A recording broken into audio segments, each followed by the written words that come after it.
Mr. Speaker, Mr. President, Chief Justice Rosen, and the entire Kansas Supreme Court, members of my cabinet, leaders of the Kansas tribes, all the constitutional officers and legislators assembled, it is my honor to speak to you tonight. Before I begin, I would like to recognize a special guest with us this evening. I believe many in this chamber know him, as he has been a tireless advocate for deeper economic and cultural, cultural ties between Kansas and Ireland, the land of my ancestors. Senator Mark Daley, would you please stand to be recognized?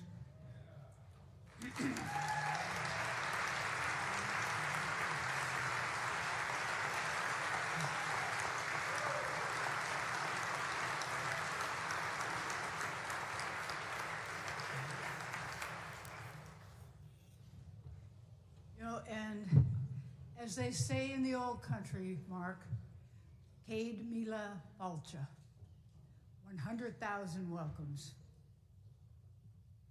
Now, this is my first time standing before all of you since we announced some very exciting, historic, actually game-changing news for our state.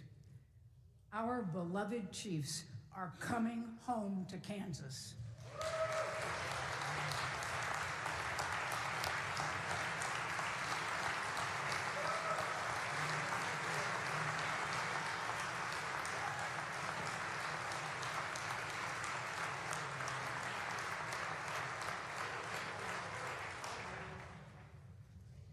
Their world-class stadium, which opens 5 years from now, will make Kansas a sports and entertainment mecca. We'll compete to host Super Bowls, Final Fours, concerts, and so much more. Thousands of new jobs and billions in new economic activity. And as I said on the day of the announcement, we're reminding the nation that we are not a flyover state. We are a touchdown state.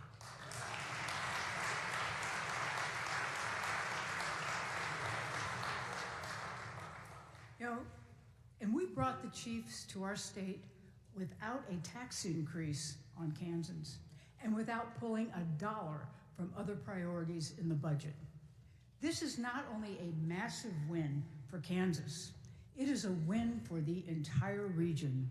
We were able to ensure that our kids, our grandkids, can carry on the tradition of roaring for the Chiefs just down the road.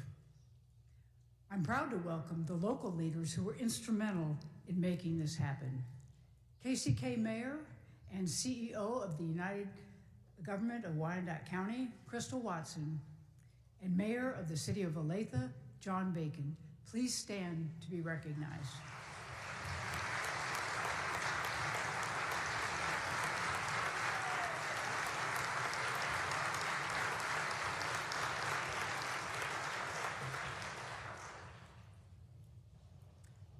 Mark Donovan is also in the gallery.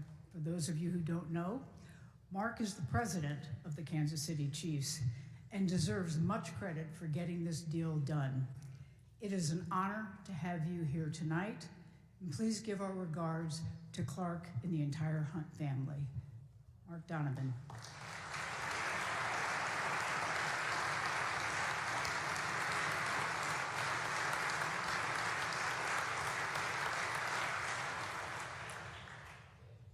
Ultimately, we were able to accomplish this amazing feat for two reasons. First, we made Kansas a place the Chiefs want to call home, with a strong economy, a strong workforce, strong communities, and of course, an extraordinary fan base. And second, because a bipartisan team of leaders in this chamber, along with the local officials we just recognized, and many members of my administration worked together to make this happen. Orchestrating these efforts was our own Eco-Devo Wonder Boy, the Lieutenant Governor of Kansas, David Tolan. David, please stand up and take a bow.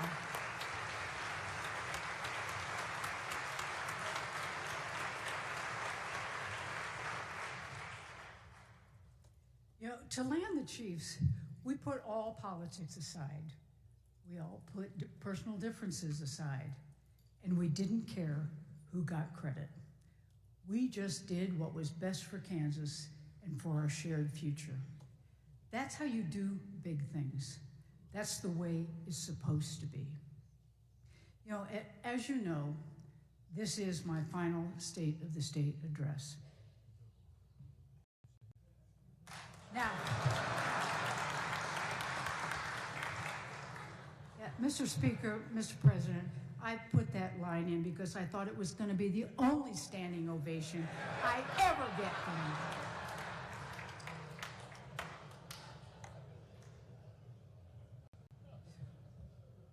Anyway, as I reflect on my 2 terms as governor, I think about the 3 major challenges we faced.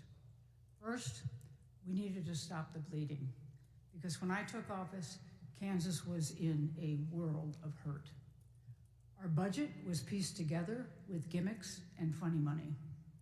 Our schools were underfunded, and many had to resort to 4-day school weeks. Our roads and bridges were crumbling and unsafe. These problems had to be fixed. Second, we needed to improve the quality of life for all Kansans.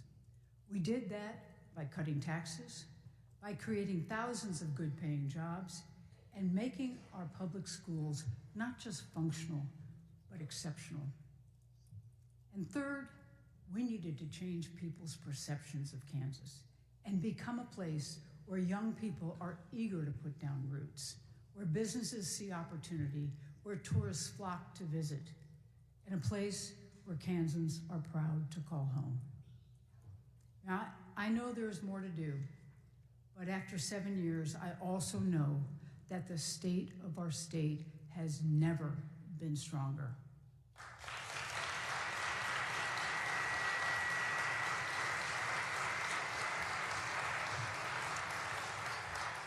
And I also know that the state of our future has never been brighter.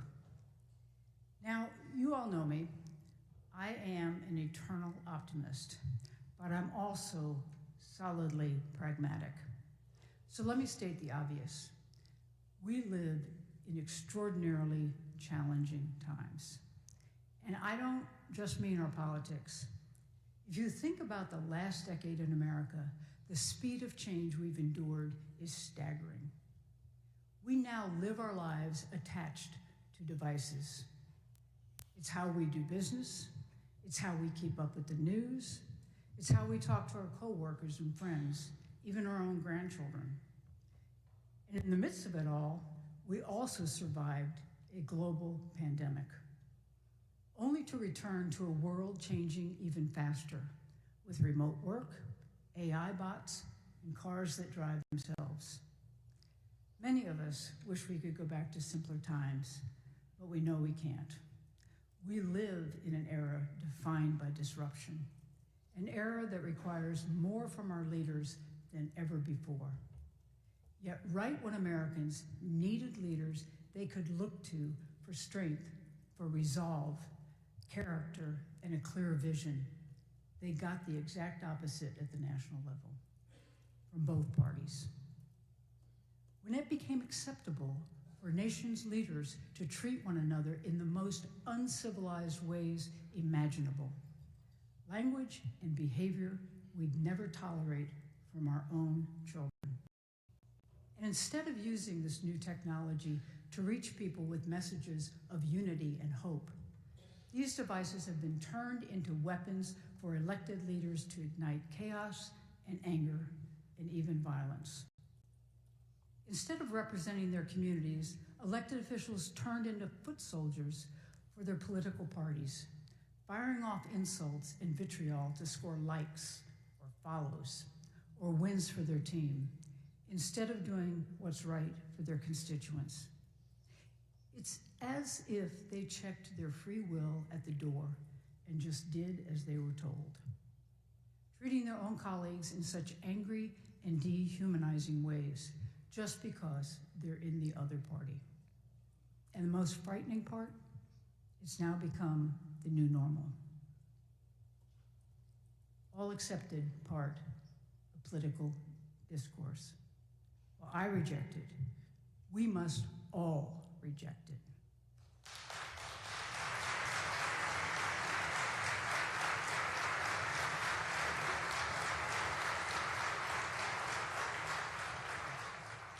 You know, when I look at the successes we've had these last 7 years, here's what they all have in common. They required elected officials from different parties, with different ideologies, from different parts of the state, to come together, meet in the middle, find common ground to do what's best for Kansas. Now, there's a word for that. It's called civility. It's conducting ourselves with a sense of decency. It's disagreeing on issues, but doing so respectfully. It's demonstrating the humility to know you're not always right. Acknowledging that folks in the other party are also good Kansans, and that they might have good ideas too. It's being open to compromise, to building consensus. And it's always being guided by the principle that if you simply treat people the way you want to be treated, anything is possible. You know, since the beginning of my administration, by using this approach, we've been able to enact into law 587 bipartisan bills. That's 587 times coming together across the aisle in today's politics. That's something we should all be proud of.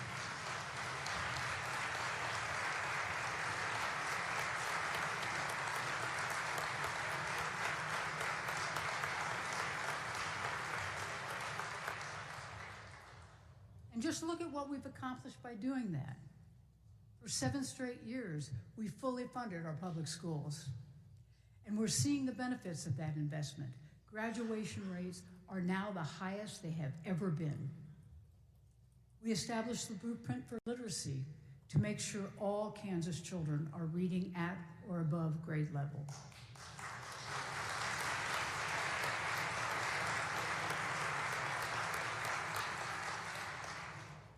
And while the national discussion has only just recently turned to affordability, here in Kansas, we knew it was a top priority long before it became a political buzzword, just by talking to Kansans. In response, to help Kansans deal with rising costs, we cut over $1 billion per year in taxes. We totally eliminated the sales tax on food, saving Kansas families $500 a year. That's huge, and we got it done together.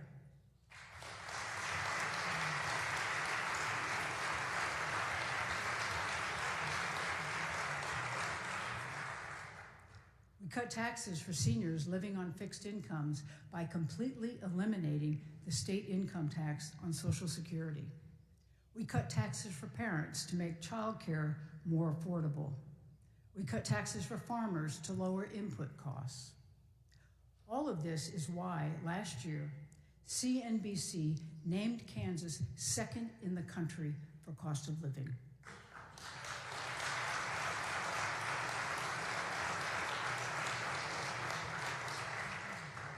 There are 2 reasons we've been able to return so much money to taxpayers. First, we managed the budget responsibly, turning the deficits we inherited into surpluses. Secondly, because we've grown our economy, increasing our annual revenues. That's been driven by a sustained, historic stretch of economic wins. I'm talking about Urban Outfitters in Wyandotte County, Amber Wave in Phillips County, Bartlett Grain in Montgomery County, Hillmar Cheese in Ford County, Boeing in Sedgwick County, Schwann's in Saline County, and then, of course, Panasonic and the Kansas City Chiefs.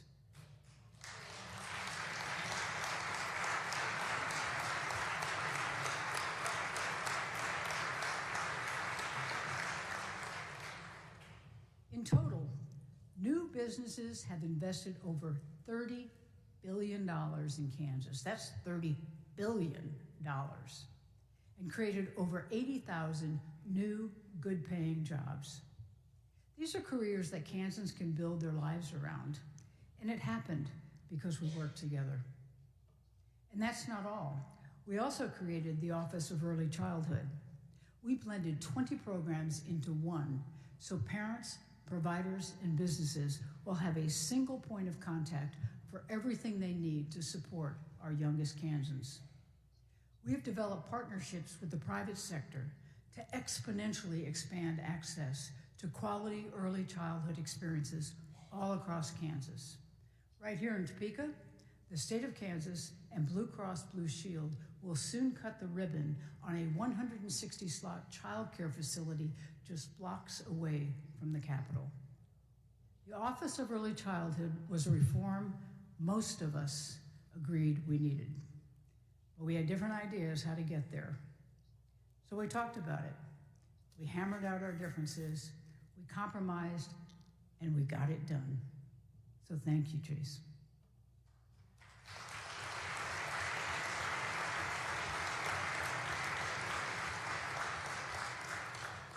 Because we worked together, we also closed the Bank of KDOT once and for all. And we've gone back to investing in our infrastructure the right way, the way we used to, restoring Kansans' rightful pride in their highway system. Together, we opened the Office of Rural Prosperity to put a focus on the unique needs of our rural areas. We've invested millions in high-speed internet, connecting over 117,000 homes and businesses to this economic lifeline.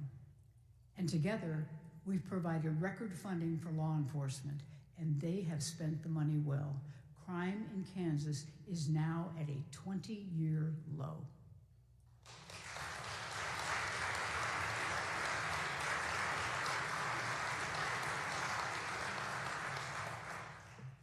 You know, everything I just talked about, we did it all while making sure our budgets were balanced every year.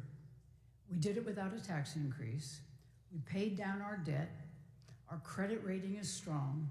Our rainy day fund stands at $2 billion. Together, we have returned fiscal sanity to Topeka.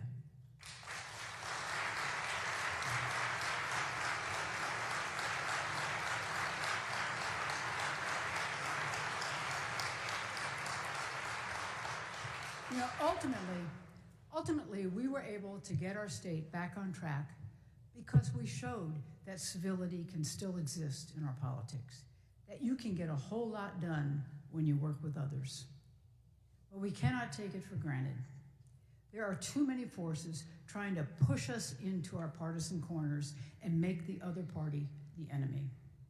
And sadly, we have seen some examples of where the ways of Washington have crept in to our conduct here in Kansas, where the level of discourse in this building went places I know many of you were not proud of or comfortable with. We must have the courage to treat each other with respect, regardless of the intensity of debate and discourse.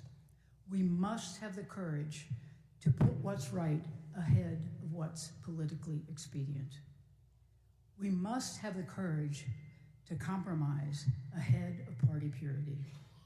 This moment in our politics requires it.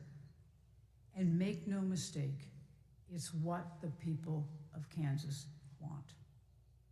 I stand before you as evidence of that. You know, I did not get elected governor twice by screaming the loudest or bullying other people to get my way. Quite the opposite. I'm here because Kansans were looking for someone who would turn the volume down, do more listening than yelling, and bring people together to compromise and govern from the middle.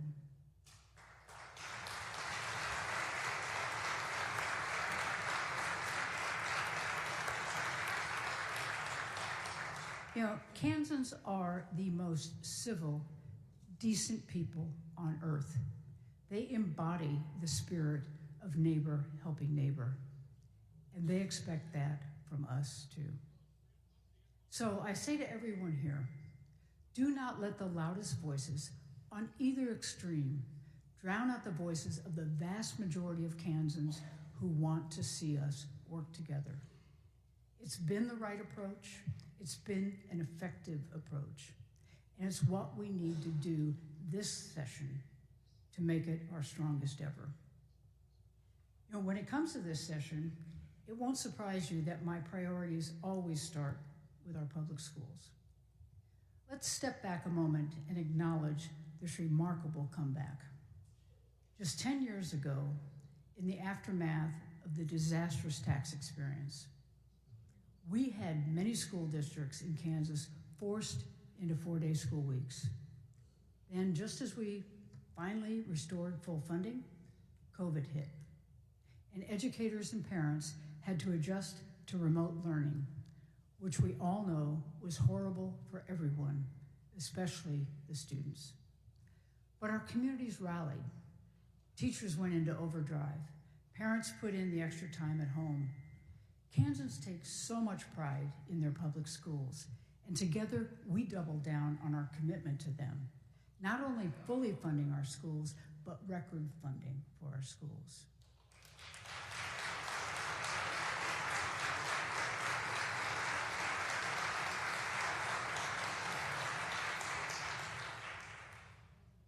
We all did our part, but it's educators who are the real heroes here. I'd like to speak about a special group of them for just a moment. Joining us tonight are a group of educators from Topeka Public Schools. They have the distinction, or perhaps at the time, the burden of teaching my own daughters, Kathleen and Molly, well over 20 years ago. Each of them made a lasting impression on both me and my daughters. Like so many of our dedicated teachers, the work they did with their students extends far beyond the classroom walls. They build relationships, they mentor, they guide. In every sense of the word, they educate. They're here tonight representing so many Kansas teachers who go above and beyond for our children and seldom get the recognition or the gratitude they deserve. So please stand as I call your name.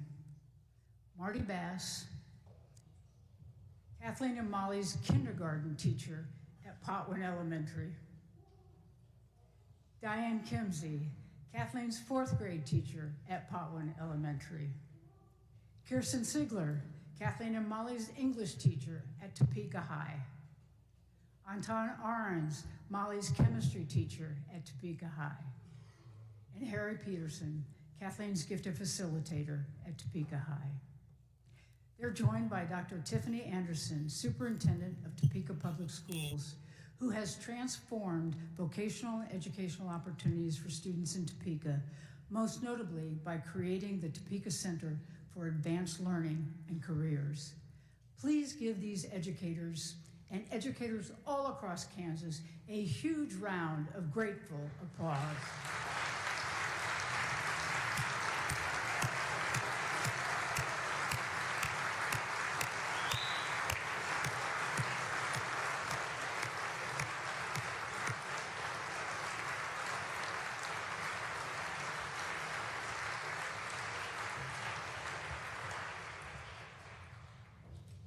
It speaks volumes that so many of us can think back decades and remember the teachers who touched our lives or our children's lives.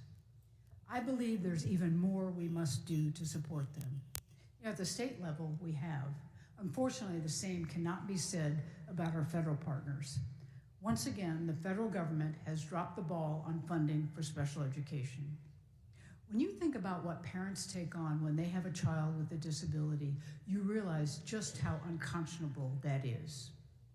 Now, Kansas has already stepped up and added over $120 million for special education. We'll keep calling on Washington to cover its fair share, but until it does, my budget will continue to increase this investment. We will never turn our backs on these children or their families.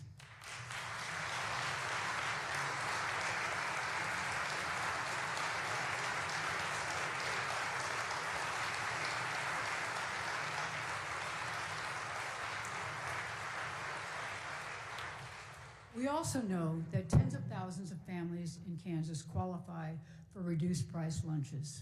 especially in some of our most rural areas. And we also know, with grocery costs being what they are right now, that for many of these families, even that reduced cost is untenable. So I am, again, including funding in my budget to allow students currently on reduced price meals to move entirely to free meals to ease that stress on their families. Let's make it clear.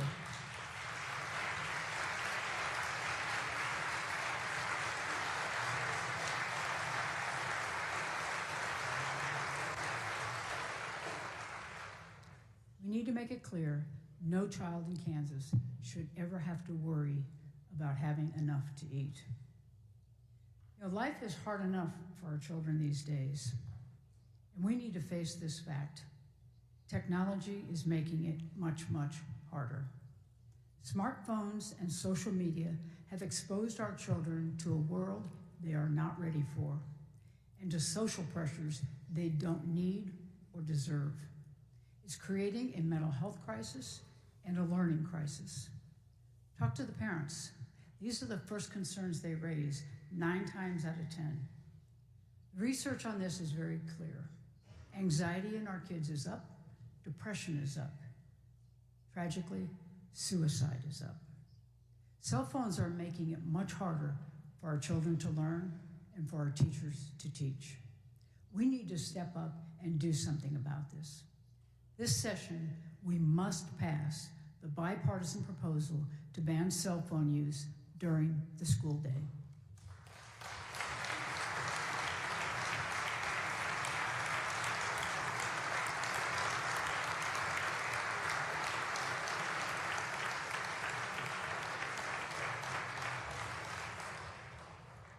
I want to thank Majority Leader Chase Blasey and Minority Leader Dinah Sykes for their work on this critical issue.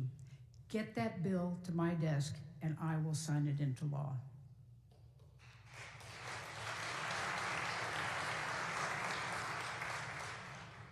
We also know that mental health challenges are not limited to our children.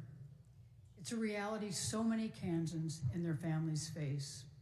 You know, when I first took office, our mental health system in Kansas was seriously lacking. Our continuum of care, prevention, treatment, inpatient, post-discharge services, all had huge gaps, dangerous gaps. We had no crisis hotline. We had long wait lists for treatment. We had a severe shortage of mental health professionals and services, particularly in our rural areas. Fortunately, there were legislators on both sides of the aisle and leaders in our state agencies who recognized the danger and focused like a laser on solutions. Now, we have the Office of Early Childhood, which will ensure our youngest children get the start in life they need to become resilient, productive adults. We were one of the first states in the country to implement the Certified Community Behavioral Health Clinic model that will focus on the whole person approach. We were one of the first states to operationalize the 988 crisis hotline, a vital link to life-saving services. We initiated and substantially increased mental health services in our schools, ensuring that our children have access to the help they need when they need it. Soon, we will open a new state psychiatric hospital in South Central Kansas that will mitigate the wait lists at Osawatomie and Larned.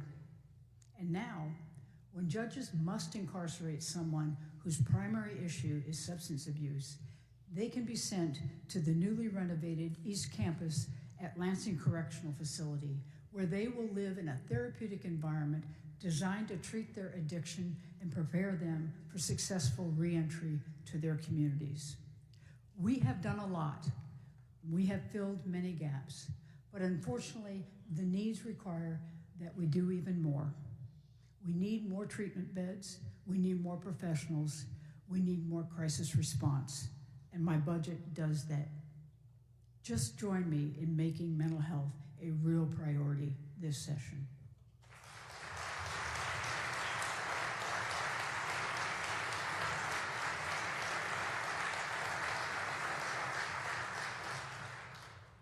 You know, when we announced the agreement with the chiefs to move to Kansas, we showed Kansans and the rest of America that we are capable of coming together to do big things, and that we're able to think long term.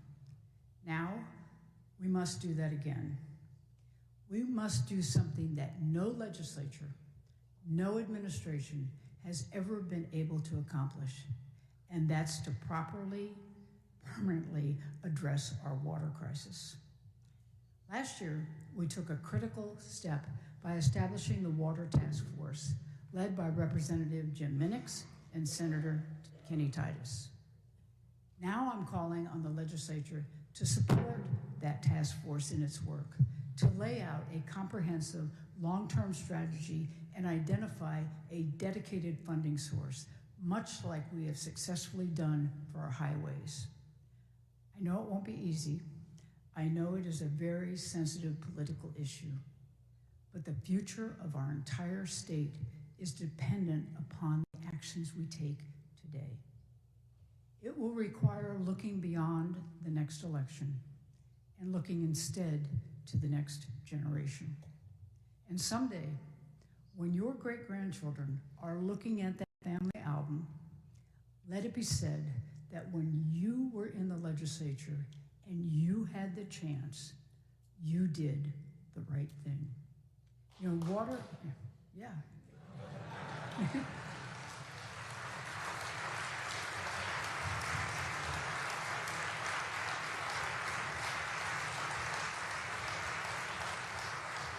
You know, water isn't a partisan issue. It's a Kansas issue, and it's a time-sensitive issue. Let's treat it that way and make it a top priority this session. You know, when you think back on this journey we've been on together, it's quite remarkable the turnaround Kansas has made. 10 years ago, Kansas was generating national headlines like, "What's the matter with Kansas? It can't do math?" Late night shows mocked Kansas, calling us a laboratory of fiscal disaster. But now, instead of being a national punchline, we're winning national awards for economic development, for modernizing our unemployment system, for our first-class roads. And perhaps the greatest recognition of all, the Kansas City Chiefs, who've won 3 Super Bowls while I've been governor, something no other current governor can claim. They will literally move Kansas to the big leagues. Big things are happening in our small state, and there are more big things to come if we work together. In my first State of the State in 2019, I encouraged us to consider a fairly profound question. What is Kansas worth? What sacrifices are we willing to make for the state we love? Were we willing to do the hard work, putting what's right for Kansas above what's right for our political parties? Tonight, I highlighted all of the successes we've had by doing just that. But that spirit of civility must endure in the months ahead and the years ahead, as the challenges we face will only get bigger. We must live up to our state motto, ad astra per aspera, and show America that civility in our politics is still possible, that civility is what brings us together, and that civility is a winning formula for governing and for life itself. Thank you and good night.